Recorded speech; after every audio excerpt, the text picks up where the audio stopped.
Before we get started, does anyone want to get out?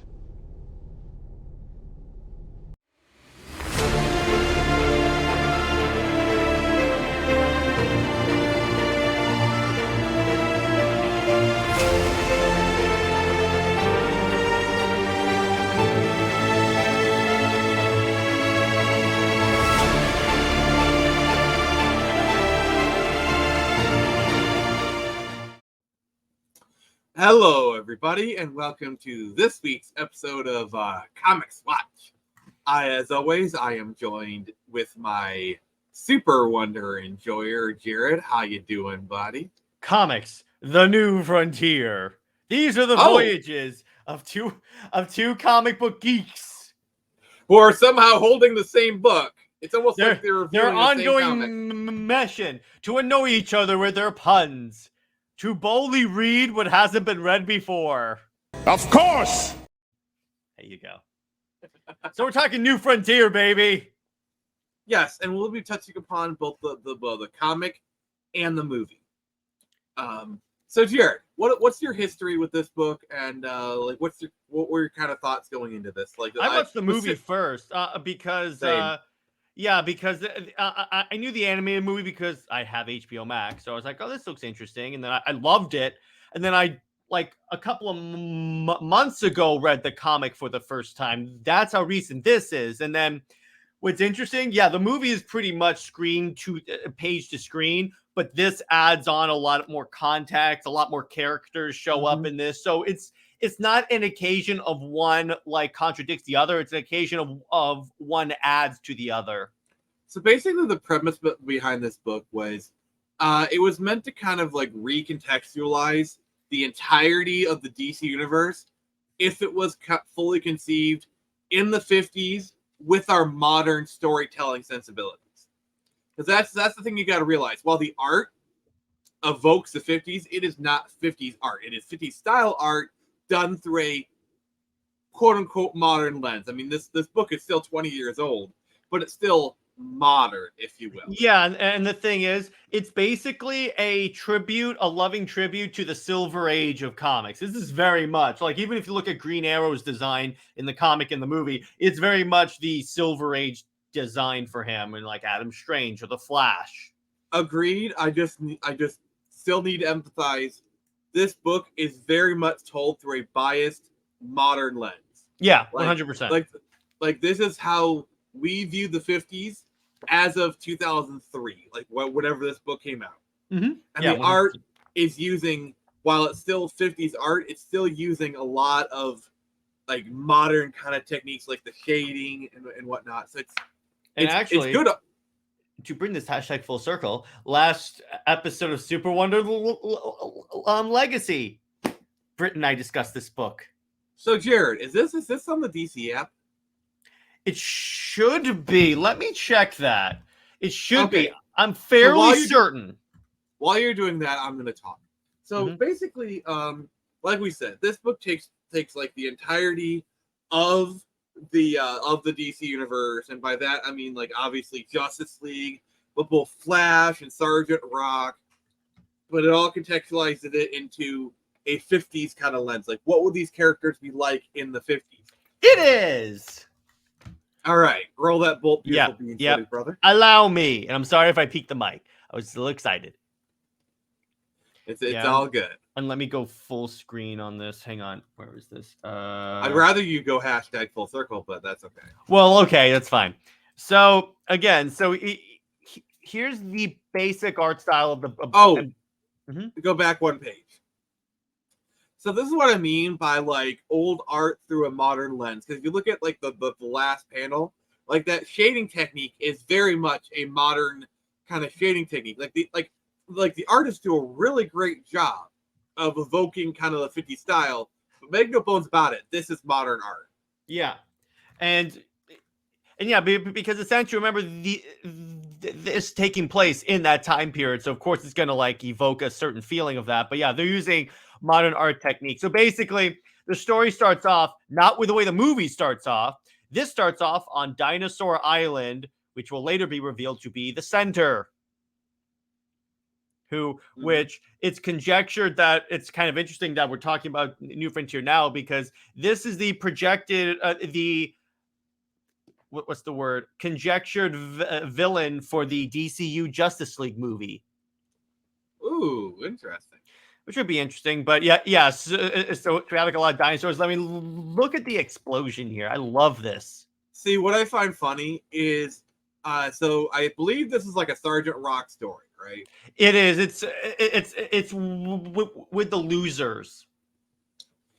Yeah. So, well, the funny thing is, while a lot of the heroes are being pulled back to the 50s, Sergeant Rock is kind of in essence being pulled forward, because like Sergeant Rock is kind of considered more of a World War II character. Yeah. And then so moving on, I'm gonna skip through a little bit so we can get get to another part of it, because so basically he's like, I think no one survives this, and then we get a little bit more of like the context of the story, which is like at this time period we have like these superheroes fought in World War II, and then post World War II the government turned on them. And it's like, we don't want to. It's kind of like Watchmen in a way. Yeah, I was actually right about to say that, man. Yeah. And also, like Watchmen, it includes all these little newspaper articles and stuff. Never thought we'd be bringing that into this review, but hey, I'm happy for it. But yeah, like that panel is very like 1950s kind of art. Oh, I love this panel. Oh, hello, God. Zack Snyder. Yeah, I love that. Stand down. If I wanted you to be dead, you'd be dead already. Yeah, what's kind of interesting is that in this, Batman lets Superman win. It's actually confirmed in the book. He lets him win.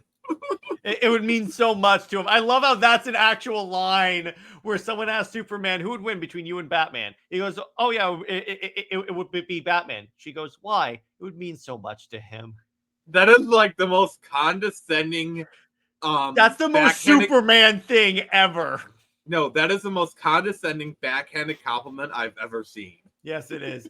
And then we get Hal Jordan. Now in this, Hal Jordan's a pacifist, but he's like a pilot in the Korean War.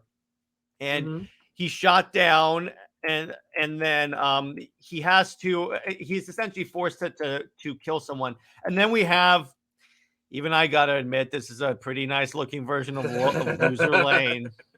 Loser Lane, I love you, Jared. Thank you, My Adventures with Superman. So he's eventually forced to actually kill someone, because this is when the ceasefire has gone out, but the word hasn't reached through all the trenches. Yeah, and it's kind of like one of those situations is you can be against killing all you want, but when it's kill or be killed, that's when you really decide what you believe. In fact, Hal Jordan says that. He says, I didn't kill in the Korean War because I didn't think it was worth it, but I found out in that trench what would make me kill: survival. Yeah. And then Hal is seen, and then there's in color, Hal is seen as like a coward for that, and this would like really inform his arc. He, oddly enough, he kind of has a similar arc to Jessica Cruz. It's almost like Jessica Cruz is a well-written character. Yes, exactly. It's almost like Ethan Van Sciver and Jeff Johns knew what they were doing. So then we have we have yet another example of the superheroes being like persecuted by the government. And it's like, I think even like in the movie, I can't remember if they say in the comic, they think that Flash is a communist because he's wearing all red. As ridiculous as that sounds, that is not quite too off the mark for 1950s America.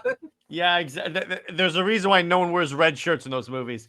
So we get Hal Jordan and his wingman. They're just hanging out. They got back from the war. Then we have John freaking Jones hanging out. Did they make John a ginger in this one? Did they? Yes, they did. Hey, Martian Manhunter, baby. So that doesn't mean Martians have no souls? Yes, that is true. So this is when he discovers that, like, hey, they're going to Mars, so I can get out of here. Because in this universe, what had happened was a scientist was trying to communicate with Mars. The device that he built teleported Jean to Earth. And John was so scary, he gave the dude a heart attack and he died. Which, yeah, that's like... What? Yes, that's the origin for John Jones. Thank you. Then we get Challengers of the Unknown, who, by the way, the Challengers of the Unknown are the DC parody of the Fantastic Four. In actual comics, what happens is that it's the same story. They go up, they get bombarded with cosmic radiation. But because DC wanted to do a dig at Marvel, they all die. Which, by the way, Jared, do you know what would actually happen if you got bitten by a radioactive spider? You die of cancer. Well, I was going to say radiation poisoning, but yes. Yeah, so it's kind of that. And then we have like a lot of pilots won't hire Hal Jordan because they think he's like a nutcase, because after the war he spent time in a mental hospital. Then we get to see like Carol Ferris, his once and always love. There's this great exchange that they have. It's in the comic, but it's also in the movie. I may have skimmed over it, but it's when they're having drinks and he goes, okay, so let's celebrate. How about some champagne? She goes, Hal, I don't socialize with the employees. And he goes, well, I don't work for you for another 2 weeks, so technically I'm not an employee. And she's like, 2 glasses. You could tell she was just inching. That girl was down bad. That is so Hal Jordan, too. That's what I love about this book. Yes, it places these superheroes in the 60s era, 50s, 60s. They still act like themselves. Yeah, because like this is what I was saying, like a modern lens, because yeah, people did act like this. But like the 50s and 60s media did not depict people as they actually acted. It was a very sanitized version of how humans acted. You know, like people drank, people had fun in the bedroom. You know, speaking of depiction of the time period, we also have a new origin for John Henry Irons. He's fighting the Klan, and then he actually gets turned in by a little girl, and then he's killed. See, this is where the genius of Darwin Cooke comes in, because if this story was told today, it would be so ham-fisted, so bad. It would be the worst comic ever, but somehow, no, because he's like, and this is the genius of the setting, because you could tell that story and it's just literally what happened, and it's what would happen if you had a black guy that was attacking the Klan back then. Yeah, like if you have a black guy now who wears like a hood with a noose around his neck and he fights like white supremacist Klan, it would be cringy as hell. But if you had it in the 50s or the 40s or the 60s, it makes a lot more sense because that crap was actually happening. Yeah. And I love, so John Jones decides to leave Earth. The other reason why he decides to leave Earth, because he's like, there's so much intolerance. What's the point of he's like, I thought I could stay here, but everyone's suspicious of each other. And what's interesting here, this kind of plays into, to bring it back to Zack Snyder, is people always ask, why didn't Martian Manhunter get involved when Zod invaded, or the Doomsday fight? And this answers that, because he saw how Superman was treated by mankind previously, and he was like, no, if I show up, they're going to burn me. Yeah, Superman at least has the, I guess, to use modern nomenclature, Superman at least has passing privilege. Yes, and then we get one of the best parts of this book. Well, first off, his depiction of the Amazons is amazing. We also get the relationship between Superman and Wonder Woman. Because this is why you love this book, because it's a Super Wonder book.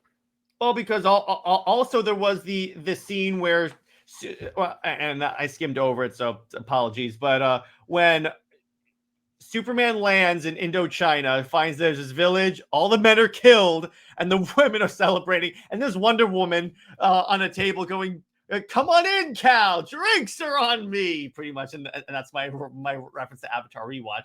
There you go. Watch that show if you guys want to know what that's about. Or watch the rewatch.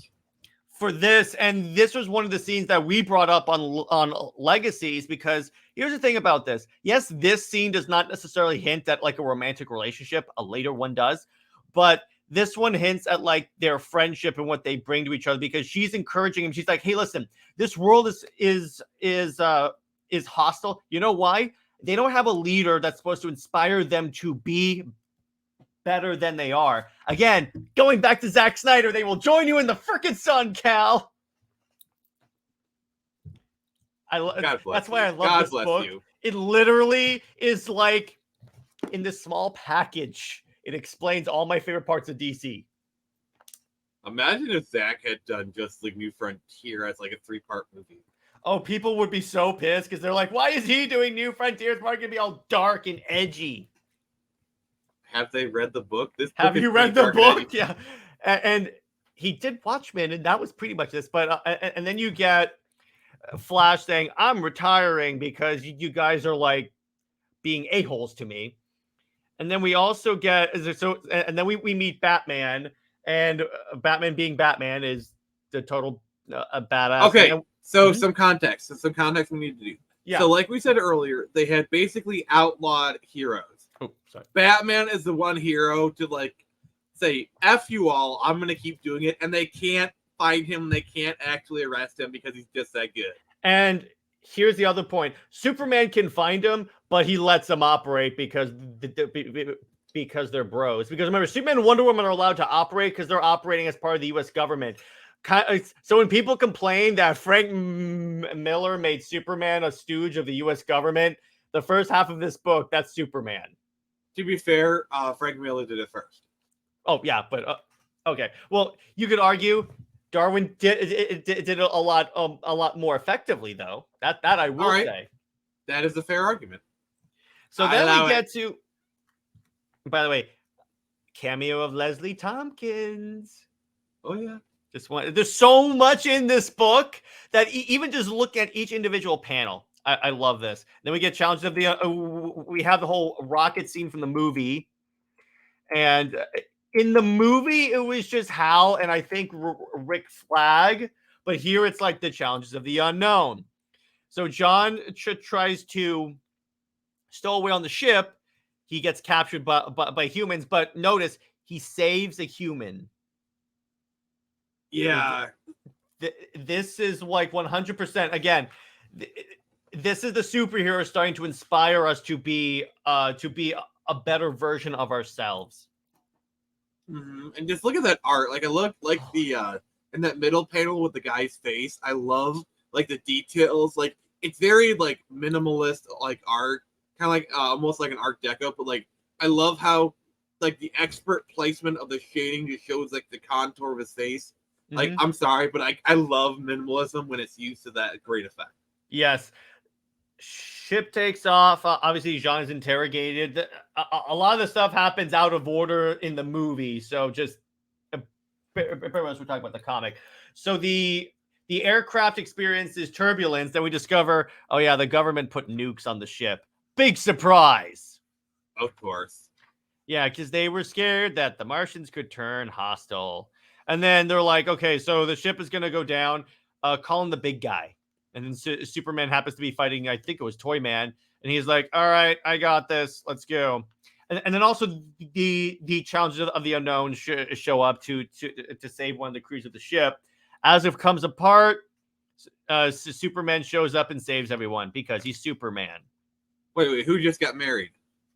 That was two of the challenges of the unknown. They get killed. It's like they think they're gonna die, so their life is flashing before their eyes, and then Superman saves them.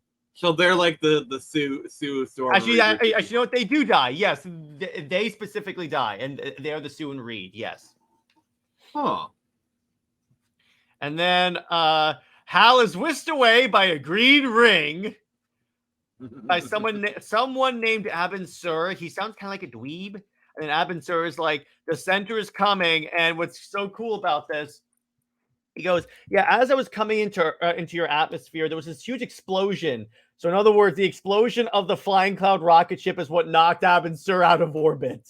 It is crazy, like how these like this series of events happen, and it's how they connect so well. Darwin leaves nothing to plot holes. There was no plot holes in this. No. Go ahead. Yeah, so good. Yeah, and then we got Hal Jordan. And this is all classic Hal Jordan, which I love. This is so good. See, what I love about this is it kind of evokes because I know that I'm just gushing over the coloring of this, which it's fine, whatever. But like the thing that I love about the art of this book is comics from the 50s and 60s were done in a flat style, which was like no shading. What I love about this is it evokes a flat comic style, but they still have shading. Like they're still shading, but it still kind of evokes like that flat style, and I just really appreciate it. Absolutely, it feels like you're reading a comic book from that time period, but also upgraded. That sounds about right. And then we see John Jones. He's going through, or like a police officer. I think it's police officer. Yeah, he's reading through like this children's book that apparently was the whole story of the center. This is what the movie starts off with. It's the Arthur being possessed, drawing out the book. Then he shoots himself. And then we meet Robin, because what had happened was in a previous occasion, Batman was dealing with some cultists that were going to sacrifice a kid. He scared the kid because he's Batman. So Batman's like, my purpose is not to scare kids. So he changes the costume. He gets a little bit more of a friendlier demeanor and adopts a kid's sidekick. And I love in the movie where he's so like excited to meet Superman. The Batman's like, "Have you done your homework yet?" Oh my God! Like that is so Adam West. That is so Adam West. Yes. Robin? Have you brushed? You can't go crime fighting if you haven't brushed your teeth. Yes. And then we have Wonder Woman training with some Amazons, and then the Centaur arrives. And then moving on, they're playing chess, and then and then all of a sudden a giant pterodactyl shows up. What is this, you may say? Well, Superman fights it to a standstill, defeats it, and then we see Aquaman. This is what I love about the book, by the way. For first off, how about that for fantastic art? But second off, I like how Darwin writes this, because what he does is he gives seeds of the familiar, but treats it like we're just meeting these characters for the first time. Yeah. It's so good, so artful. And then we get chapter 12, and this is where Wonder Woman shows up, and she crashes the plane. She's flying the invisible jet. And I love how he draws it. He just has her pose like she's in a cockpit because of the invisible jet, because a lot of artists actually try and draw like an outline for the jet. Darwin's like, nope, I'm just going to do this. And to be fair, it's the way it was in the movie. This is why you don't give women the keys to drive. I'm kidding. Cancel him. So then it lands, and then we get more of. No, bro. Go back. That third panel. You can see the Yeah, I know. No, but there's a better one later for what I'm gonna highlight. But I like the way the blood kind of outlines the entire jet. I like that. That's cool. It's nice. He flies out, and then Recon discovers that's the center, a giant ass island floating in the ocean. Well, above the ocean, but still. And then Barry's like, "Okay, Iris, I gotta tell you something about me." She's like, "I already know you're the Flash." And he goes, "How do you know?" "I'm an investigative reporter, Barry." I'm sorry, but like these are like my favorite. Like my favorite kind of superhero reveals are always like, "I'm the yes, I know." Yes, like that. For example, in Arrow season 2, when he reveals when Ollie reveals to his mother, it's like I've on some way I've always known, but like I knew for certain at this point, and and he says, "I'd never be more proud of you." Like that is a really good moment. One of my favorite moments of Batman ruining a reveal is so after Kingdom Come, Superman, Wonder Woman, and Batman are sitting down in a diner. They're having food. Wonder Woman's about to announce she's pregnant, but all she gets out is "we're," and then Batman's like, "You're pregnant." And they're like, "How did you know?" And he goes, "Well, for one thing, your perfect physique is slightly. It looks like you put on a pound or two, and your hair is shiny." Also, he has like supervisions where he, kind of thing. No, I'm talking about Batman was like, you're pregnant. Batman. Okay. And the funny part is that then Wonder Woman goes, "Yeah, we want you to be the godchild," and even Superman's like the Godfather, and even Superman's like, "Say what?" Okay. Imagine if that actually happens, like a scenario where the son or daughter of Superman and Comes Wonder Woman. Robin. Yeah. By the way, and then when she's giving birth, Clark calls up Bruce and he goes, "You could have been here for the birth." And he goes, "Yeah, but I would lose my hearing from Diana screaming." Can I you love how imagine? frank Batman is. No, like imagine what it's like when Dinah gives birth to her. I was about to baby. say, if I were writing that, I would have him say she's worse than Dinah. And then Martian Manhunter adopts a more friendly persona because he's like, the last person that saw me like this had a heart attack. So how about I try and look more friendly? I love the movie version where they say like real men wear pants. Yeah, exactly. Oh, there you go. It's right there. It's what Faraday says in the top panel, and then he goes into a suit, like he's Agent Smith. No, he's Agent Johns. Yeah, and then nice. And then Hal Jordan steals a aircraft from Ferris Aircraft because he wants to go and fight now. And this is where we get the whole I found out when I will kill, I'll kill to survive. And then we get this incredible kiss shot.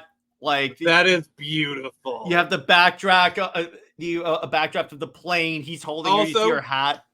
Shout out to the artist for including the Kirby dots. That is a really nice tribute. Yeah, those are Kirby dots. Those are Kirby dots, and plus having Kirby dots in this because Kirby was very active during this time. So like, if Jack Kirby could have drawn this book and whatever. He would. So, like having those Kirby dots are really nice tributes. So having just read New Gods by Jack Kirby, yeah, I can back that up. More dots. More dots. Hey, Jack, how many dots do you want to put in this comic book? Yes. Jinx, you owe me a Coke. Yeah. No, I don't. And then Wonder Woman explains that like the island like took out all the Amazons and like it's unstoppable. And then she kisses Superman. They took this out of the movie. Please tell me that in your book you will literally recreate that panel like shot for shot. In one of the books, I probably will because remember I have 3 volumes planned. God. And then Superman hears all of them like all of the government and the superheroes arguing, and he does a thunderclap and he goes, "Okay, guys, really like that middle panel. Like, dear God, that is good art." Yeah, look at that. So Superman goes, "Okay, guys, calm down. Okay, so we're about to get wiped out by this creature, and we're still arguing about communism?" He goes, "Are you out of your mind?"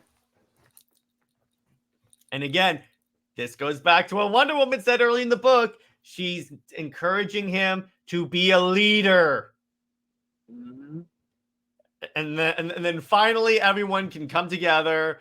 And then I love they did this in the movie. Are you with me? And then everyone's cheering, and I'm like, yes. So the movie actually had a really, really good voice cast. One of the things that I remember is David Boreanaz, the guy who played Angel. He voiced Hal, and I always thought David Boreanaz would actually be a good choice for Hal Jordan. Maybe not so. He actually would. He's getting a bit old. He's kind of old now, so like not as much. Like 2000s, maybe even 2010s. And fun fact: Neil Patrick Harris is the Flash, and I swear it would have been hilarious if he touches the Santa and goes, "It's afraid." There you go. Nick is imagining that. There you go. We need to cover Starship Troopers. By the way, hell yes. You need to read the book, brother. Now, let me ask you. Now, I have a very important question for the Comix Watch audience. May I? Go ahead, brother. Do you want to know more? Tell me more. Tell me more. So Superman gets his ass kicked and like launched into the ocean. So everyone thinks he's dead. He's not. And then this is the part that's in the book that's not in the movie. It's all the magic people deciding to sit this one out. Oh, wow. But you see, we have like the Dr. Fate. Look, the way Billy Batson is drawn. It's very much in that style that was around that time period, but obviously, like you said before, with modern art. Yeah, Billy is definitely kind of drawn in like a little Orphan Annie kind of style. Like Mhm. he's got the little Orphan Annie eyes for sure. Yeah. And then Lois Lane has to report that Superman got taken out, but she's really sad because she knows he's really in love with an Amazon princess, but that's a story for another time. A story for another channel, even. Yes. And then the other superheroes start rallying and go, okay, you know what? We got to go do this because otherwise we're all going to die. And I love how his ship runs out of gas. So he just powers it with the Green Lantern ring. He's like, screw it. I love it. I freaking love it. And then they find Ray Palmer because he's going to play a very important role in the book and movie later on. And then I love that they're all sitting around the coffee maker. And then Flash just punches Faraday. After Faraday goes, hey, no hard feelings. He's like, poof. Yeah, no hard feelings, bro. No hard feelings. Oh, no hard feelings, but here's my fist anyway. He's really doing this is what he's doing. You doing what? He's extending. He's giving him the bird.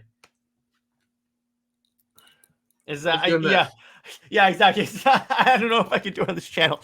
So they have the plan. So the plan is, Ray Palmer is shrinking Ray.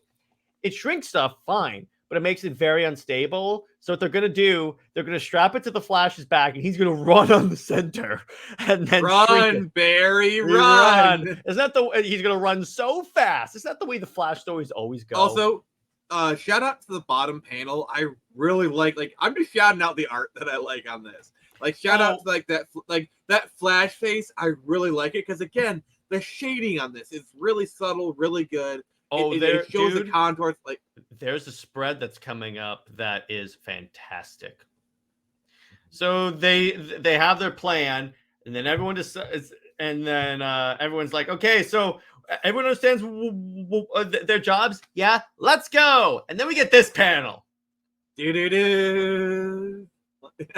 I'm trying to do copyright, but in the movie they have like everyone they have Faraday in the background as they're walking out going, okay, no Democrats and no Republicans, we're just here to fight for survival. Doesn't matter who you are, if you're here to we will not go quietly into the night. We will not surrender without a fight. We're going to live on because today we cancel the apocalypse. You just combined so many speeches. So they all fly out, and then the giant pterodactyl gives birth to giant evil monsters. What? That is a sentence I never thought I'd hear. Yeah, I know, right? And then there's an air battle. There's a sea-air-land battle, essentially. And I love Jimmy Olsen. He's like kicking the T-Rex, and the Wonder Woman shows up and like hits it with like rebar. And then one of the best lines by Wonder Woman is voiced by Lucy Lawless. Xena, the warrior princess. That is something that I never thought I needed in my life until I actually heard it. And like, gosh darn it, she like, oh my god, like Jared, I think she might be my favorite Wonder Woman voice. She's just like, oh my, like better than Susan I Eisenberg? I wish she would like. She should have done more voice acting. She has like this like honest. Okay, Jared, you're gonna hate me for this.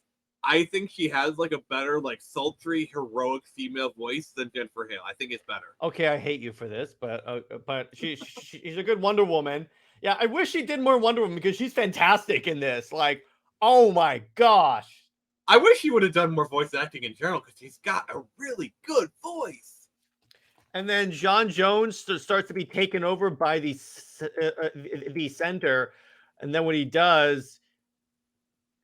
Faraday, or as he's known in the book, King, he's trying to snap Jean out of it, and then he ends up getting psychic feedback, and this is how the government agent dies in the book. In the movie, he goes out with the hand grenades. That's how Sergeant Rock goes out in the beginning of the book. Mm-hmm. And then Jean goes nuts and like tears apart. I love, look at Jean's evil eyes. Man. He's flying through them. He's basically Zack Snydering through it. Yes, I will say that again. I guess you could say he's Not impressed.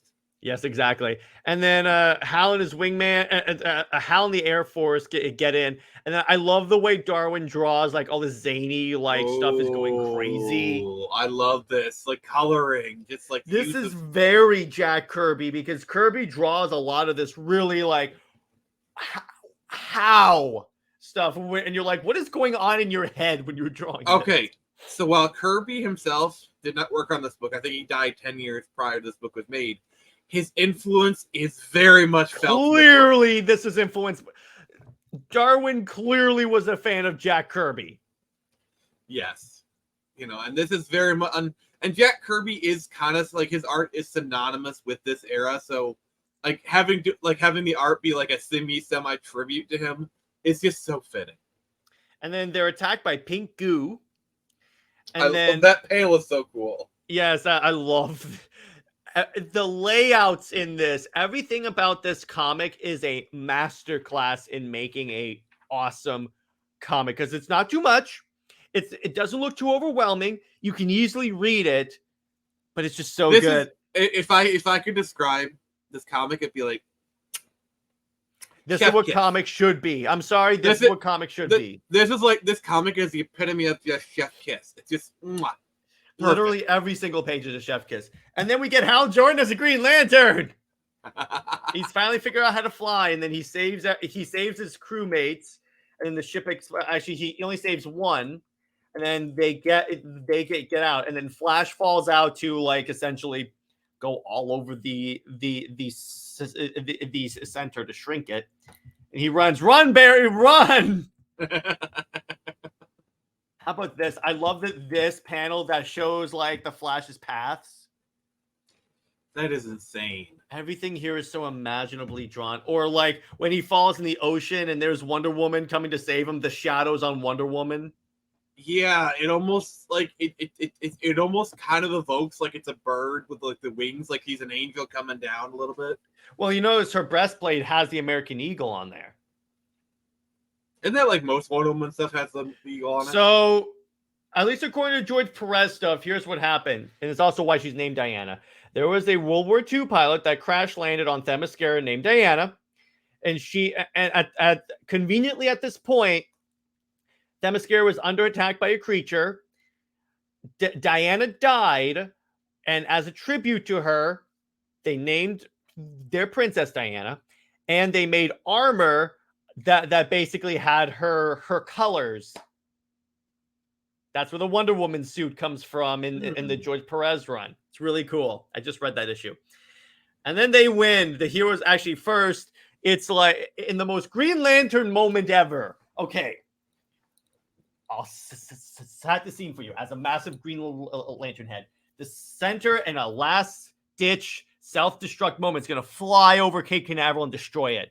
Hal Jordan summons every ounce of willpower in him. And I love in the movie that the center's taunting him. He goes, "You don't have the willpower to do it." He goes, "Watch me." And he just flies and throws the thing into space. Oh, by the way, how about this image right there of the Guardians? Kirby dots, baby. Kirby dots. More dots. More dots. And then he just throws it. And then I love, by the way, speaking of voice actor, how about Keith David playing the center? Keith David is always a win. Can they? I normally don't advocate for this, but can they have Keith David voice the center in the movie if they adapt this? I would be okay with that. I'd be totally fine. So he flies back, and then all of a sudden, this strange craft lands in Cape Canaveral. Then Aquaman shows up, and he goes, "This one has been asking for a woman named Diana." Oh, wait. Well, wrong universe. He's been waiting for a woman named Lois for some reason. And then look at this image. I love it. Contrast this to the feelings of superheroes in the beginning of the book when they're seen as like outcasts. Now they're seen as heroes. And then we get the part of the movie that always chokes me up is the Kennedy speech where he's talking about the new frontier. And this is when they legit start recreating panels like a motion comic. Like all of this is from the actual, all this is recreated in the movie. Do I need to actually get the clip on YouTube so we can play it? I'll tell you what you can do. Here's what you can do: take the sound off and then play it like in the edit. In other words, when you're a future Nick, put clips. Future Nick, do not do that. It's all good. Okay, if you don't mind the possible copyright thing, yeah, go ahead. No, like I'm not gonna do the video clip at all. I don't feel like doing that. All right, but the point is, they do this. It's the Kennedy speech. Everything is. It's evoking a new dawn. New dawn. There you go. You see, like the end of segregation, the atom shrinking. He finally figures out how to shrink, and he becomes a superhero. We see all the cosmic heroes. They're exploring the cosmos. Then by the way, go back one. We see the Doom Patrol. Yes, and then mind you, the Teen Titans. Yeah, which we see Rory, we see Aqualad, Black Canary, because at the time, because remember, her mother was the original Black Canary on the JSA. Yeah. Then we see Wally West, and then one of my favorite images is them with the JLA flag. And then we could see like Brainiac, Sinestro, Ra's al Ghul, all the bad guys of the DC universe. In other words, Black Manta. You can think of this. This book is the origin of the DC universe. Because then we see all this stuff is falling into place. Because now we have the superheroes are here to inspire us. And then, Nick, if this isn't the thumbnail, I am going to be super pissed. If I can find one without the text, then yes. Yeah, but look at this. It's like the entire DC universe. We got Metamorpho. Booster Gold is back there. All right. Vigilante. And then wait. I'm sorry. Go ahead. No. The post-credit scene. Show the post-credit scene. Yes. So Lois is hanging out in the Mediterranean Sea. She's like, okay, where is this thing? Then a star creature seems to rise from the sea. And then they freaking recreate the first Justice League cover.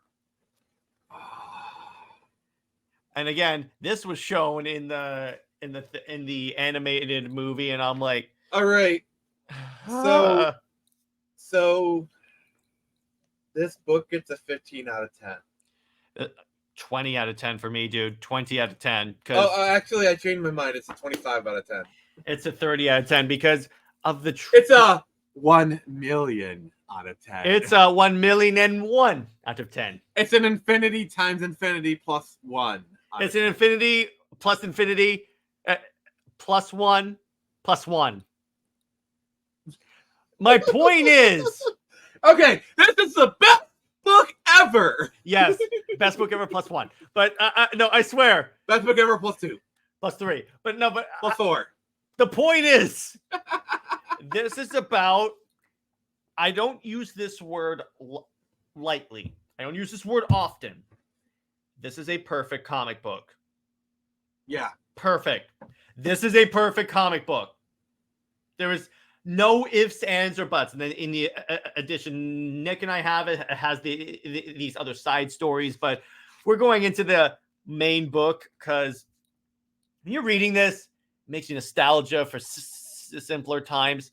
And it honestly, they could tell this same story in the modern DC universe that they rebooted the continuity, like with hard reboot. They could just make this the first Justice League story. Honestly, what would have been cool is if they continued this as an Elseworlds like line of books and just done 100% more an entire universe. Call it the New Frontierverse. Yeah, that would be interesting. So yeah. So let's wrap this thing up here. We've kind of given our final, Jared, what are your final thoughts? This is by far superb. And Nick wisely said in the entire early in the review, this entire book, every turn of page, chef's kiss. Every single turn of page. Yes, I agree with Jared. This book is literally perfection. The art, the story, the setting, everything is just amazing. Oh, and Nick, if you notice on the cover, Kirby dots. More dots. Yes, exactly. But all right, so this has been Nick from the Phoenix Press, and remember, by the way, Like, comment, subscribe, and drop in the comments, by the way, what other books you guys would like to see us review and go over like we did. Yes. And so this has been Nick from the Phoenix Press. And remember, I can only show you the door. You're the ones to walk through it.